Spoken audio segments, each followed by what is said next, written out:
bangga, UMNO bangga dengan hanya mendapat 9 kerusi.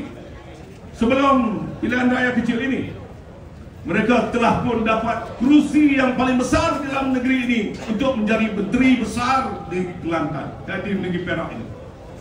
Saya nak maklumkan, saya bertanya dengan pemimpin-pemimpin PAS. Saya bertanya dengan Datuk Peja, apa yang berlaku sebenarnya?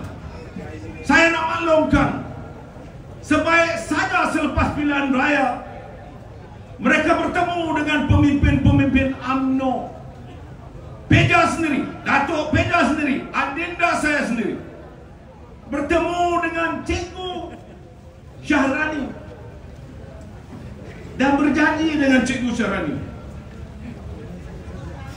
Perikatan Nasional ada 26 kerusi, UMNO 9 kerusi, menjadikan 35 kerusi, boleh menumbuhkan kerajaan negeri Perak. Maka Datuk Peja sendiri bersama dengan pemimpin-pemimpin PAS ketika itu bersetuju untuk berikan jawatan menteri besar itu kepada mereka. Apa yang berlaku?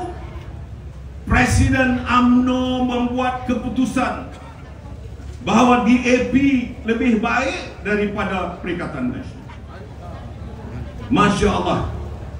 Dan saudara, Allah nak tunjukkan kepada kita semua ini, mereka hari ini semata-mata mahukan jawatan. Kalau benar-benar tahu akan perjuangan, perjuangan asal mereka, perjuangan asal UMNO, membela nasib agama, bangsa dan tanah air ini, sudah tentu mereka tidak rela untuk bergabung dengan DAP.